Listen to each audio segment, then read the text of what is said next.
महाभारत के सबसे अहम पात्र कर्ण को लोग एक शूरवीर के रूप में देखते हैं। कर्ण, जिसका जन्म राजघराने में होने के बावजूद भी वह एक सूत पुत्र कहलाया। तो चलिए मिलकर जानते हैं कर्ण के जन्म और उसके बाद कर्ण के जीवन में आई तकलीफों के बारे में। धृतराष्ट्र, पांडु और विदुर के लालन पालन का भार भीष्म के ऊपर था। तीनों पुत्रों के बड़े होने पर विद्या अध्ययन के लिए उन्हें भेजा गया। धृतराष्ट्र बल और विद्या में, पांडु धनुर्विद्या में तथा विदुर धर्म और नीति में निपुण हुए। धृतराष्ट्र सबसे बड़े भाई थे, तो यह निश्चित था कि हस्तिनापुर के उत्तराधिकारी वही बनेंगे। लेकिन धृतराष्ट्र अंधे होने के कारण राज्य के उत्तराधिकारी ना बन सके। विदुर एक दासी पुत्र थे, इसीलिए पांडु को हस्तिनापुर का राजा घोषित किया गया। भीष्म ने धृतराष्ट्र का विवाह गांधार की राजकुमारी गांधारी से करवा दिया। गांधारी को जब इस बात का ज्ञात हुआ कि उसका पति अंधा है, तो उसने स्वयं अपनी आंखों पर पट्टी बांध ली। उन्हीं दिनों यदुवंशी राजा शूरसेन की पोषित कन्या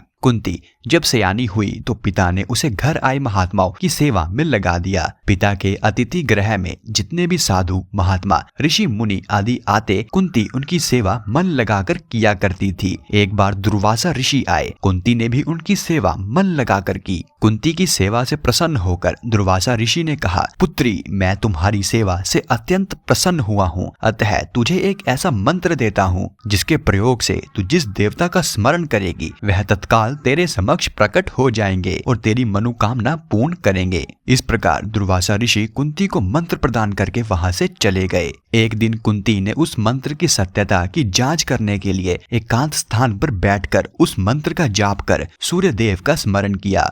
उसी क्षण सूर्य देव वहां प्रकट हो गए और बोले, देवी, मुझे बताओ कि तुम मुझसे किस वस्तु की अभिलाषा करती हो। मैं तुम्हारी अभिलाषा अवश्य पूर्ण करूंगा। इस पर कुंती ने कहा, हे देव, मुझे आपसे किसी भी प्रकार की अभिलाषा नहीं है। मैंने तो केवल मंत्र की सत्यता परखने के लिए ही इसका जाप किया था। कुंती के इन वचनों को सुन सूर्यदेव बोले, हे कुंती, मेरा आना व्यर्थ नहीं जा सकता। मैं तुम्हें एक अत्यंत पराक्रमी तथा दानशील पुत्र प्रदान करता हूँ। कुंती ने लाजवश यह बात किसी से नहीं बताई। समय आने पर उसके गर्भ से कवच कुंडल धारण किए एक पुत्र उत्पन्न हुआ, लेकिन कुंती ने एक टोकरी में रखकर उसे गंगा में बहा दिया। वह बालक बहता हुआ उस स्थान पर पहुंचा जहां धृतराष्ट्र का सारथी आदिरथ अपने अश्व को गंगा नदी में जल पिला रहा था। उसकी दृष्टि कवच कुंडलधारी शिशु पर पड़ी। आदिरथ निसंतान था, इसलिए उसने बालक को अपनी छाती से लगा लिया और घर ले जाकर उसे अपने पुत्र जैसा पालने लगा। उस बालक के कान अति सुंदर थे, इसीलिए उसका नाम कर्ण रखा गया। कुमार अवस्था में ही कर्ण की रुचि अपने पिता आदिरथ के समान रथ चलाने की बजाय युद्ध कला में अधिक थी। कर्ण और उसके पिता आदिरथ आचार्य द्रोण से मिले, जो उस समय युद्ध कला में सर्वश्रेष्ठ आचार्यों में से एक थे। द्रोणाचार्य उस समय कुरु राजकुमारों को शिक्षा दिया करते थे। उन्होंने कर्ण को शिक्षा देने से मना कर दिया, क्योंकि कर्ण एक सारथी पुत्र था और द्रोण केवल क्षत्रियों को ही शिक्षा दिया करते थे। द्रोणाचार्य की असहमति के उपरांत कर्ण ने परशुराम जी से संपर्क किया, जो केवल ब्राह्मणों को ही शिक्षा दिया करते थे। कर्ण ने स्वयं को ब्राह्मण बताकर परशुराम जी से शिक्षा का आग्रह किया। परशुराम ने कर्ण का आग्रह स्वीकार किया और कर्ण को अपने समान ही युद्ध कला और धनुर्विद्या में निपुण कर दिया। कर्ण को उसके ही गुरु परशुराम और पृथ्वी माता का श्राप मिला था। हुआ यूं था कि कर्ण अपनी शिक्षा के अंतिम चरण पर था। एक दोपहर की बात है, गुरु परशुराम कर्ण की जांघा पर सिर रखकर विश्राम कर रहे थे।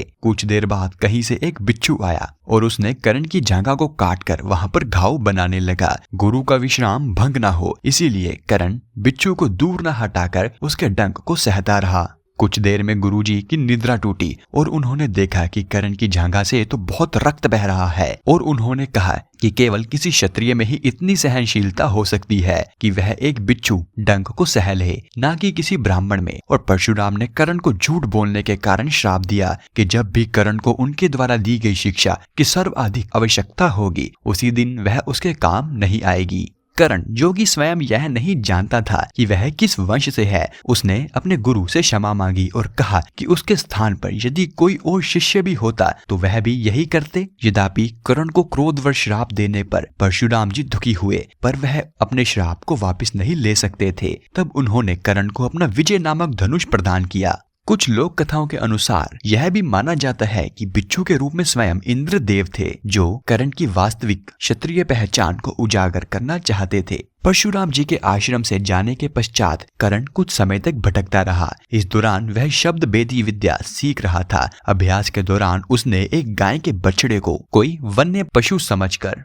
उसी पर शब्द भेदी बाण चला दिया और बछड़ा मारा गया। तब उस गाय के स्वामी ब्राह्मण ने कर्ण को श्राप दिया कि जिस प्रकार उसने एक असहाय पशु को मारा है, वैसे ही वह भी एक दिन मारा जाएगा, जब वह सबसे अधिक असहाय होगा और जब उसका सारा ध्यान अपने शत्रु से कहीं अलग किसी और काम में होगा। इसी प्रकार कर्ण परशुराम जी का एक अत्यंत परिश्रमी और निपुण शिष्य बना। कर्ण दुर्योधन के आश्रय में रहता था। गुरु द्रोणाचार्य ने अपने शिष्यों की शिक्षा पूरी होने पर हस्तिनापुर में एक रंगभूमि का आयोजन करवाया। रंगभूमि में अर्जुन विशेष धनुर्विद्या युक्त शिष्य प्रमाणित हुआ। तभी कर्ण रंगभूमि में आया और अर्जुन द्वारा किए गए कर्तव्यों को पार करके उसे द्वंद्व युद्ध के लिए ललकारा। तब कृपाचार्य ने कर्ण के द्वंद्व युद्ध को अस्वीकृत कर दिया और उससे उसके वंश और साम्राज्य के विषय में पूछा, क्योंकि द्वंद्व युद्ध के नियमों के अनुसार केवल एक राजकुमार ही अर्जुन को, जो कि हस्तिनापुर के राजकुमार था, द्वंद्व युद्ध के लिए ललकार सकता था। तब कौरवों में सबसे ज्येष्ठ दुर्योधन ने कर्ण को अंगराज घोषित किया, जिससे वह अर्जुन के द्वंद्व युद्ध के योग्य हो गया। जब कर्ण ने दुर्योधन से पूछा कि वह इसके बदले में क्या चाहता है, तब दुर्योधन ने कहा कि वह केवल यह चाहता है कि कर्ण उसका मित्र बन जाए। इस घटना के बाद महाभारत में कुछ मुख्य संबंध स्थापित हुए, जैसे दुर्योधन और कर्ण के बीच सुदृढ़ संबंध बने। कर्ण और अर्जुन के बीच मुकाबले की दरार बढ़ती गई। कर्ण दुर्योधन का एक निष्ठावान और सच्चा मित्र था। जब लाक्षागृह में पांडवों को मारने का प्रयास विफल हो जाता है, तब कर्ण दुर्योधन को उसकी कायरता के लिए डांटता है और कहता है कि कायरों की सभी चालें विफल ही होती है, और उसे समझाता है कि उसे एक योद्धा के समान कार्य करना चाहिए। उसे जो कुछ भी प्राप्त करना है उसे अपनी वीरता द्वारा ही प्राप्त करे। कर्ण की प्रशंसा स्वरूप जरासंध ने कर्ण को मगध का एक भाग भी दे दिया था। भीम ने बाद में श्री कृष्ण की सहायता से जरासंध को परास्त किया, लेकिन उससे बहुत पहले कर्ण ने उसे अकेले ही परास्त किया था। कर्ण ने ही जरासंध की दुर्बलता को उजागर किया था कि उसकी मृत्यु केवल उसके धड़ और पैरों को चीरकर 2 टुकड़ों में बांटकर हो सकती है। तो मित्रों, यह थे कर्ण के जीवन से जुड़े कुछ अनसुने किस्से।